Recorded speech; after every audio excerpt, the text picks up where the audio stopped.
Mga kalasa, nasubukan niyo na ba yung ganitong diskarte sa paggawa ng crispy fried chicken? Ito yung super crispy na tapos tender na at juicy pa yung loob. Bagay na bagay talaga ito na pang Noche Buena at ipapakita ko nga sa inyo kung paano ko ito ginawa. Una, pinagsama ko muna dito yung brine ingredients. Naglagay ako ng evaporated milk at calamansi. Meron din yung paminta at Magic Sarap. Hinalo ko lang ng mabuti yan. Ito yung substitute natin sa buttermilk. Mas nagpapalambot ng chicken yan.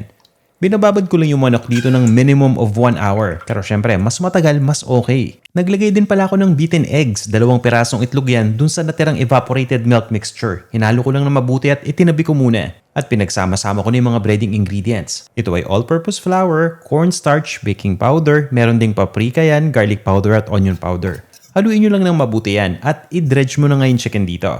Make sure lang na lahat ng bahagi ng chicken na cover na nitong flour mixture. Pinapabayaan ko muna yan sa wire rack ng 5 minutes para lalong mas kumapit yung breading. At para sa inyo na gusto yung medyo buo-buo yung breading, yung may mga clumps, patuluan nyo lang ng evaporated milk yung flour mixture. Balikan na natin uli yung manok. Kailangan pa nating i-coat ito for the second time. Kaya nga dinidip ko ulit ito dun sa natirang evaporated milk mixture na may itlog at dinidredge ko ulit ito dun sa flour mixture. Ito make sure dito na talagang coated na yung buong manok. Tapos i-shake nyo lang yung excess na harina dito. At ang pinaka-importante ay yung pagpaparest sa chicken ng at least 15 minutes para ma-absorb ng harina yung moisture na galing sa chicken. Mas kumakapit yan kaya makikita ninyo yung chicken natin crispy at hindi natatanggal yung coating. Iprito nyo lang ito hanggang sa maging golden brown na.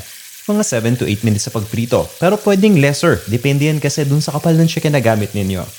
At once na golden brown na at crispy yung chicken, pwede ninyong tanggalin yan. Kung gusto niyo na mas sobrang crispy talaga yung chicken niyo, i-double fry nyo. Maximum of 1 minute per side lang. Tanggalin nyo na yung chicken at ilipat nyo na yan sa serving plate. Easy lang, di ba? Nasa website pala natin yung recipe nito. Pwede na natin ito pang serve na pang Noche Buena with your favorite dipping sauce. Kung nakatulong sa inyo tong video na to, baka pwedeng pakishare naman. Oh, tara! Kain tayo!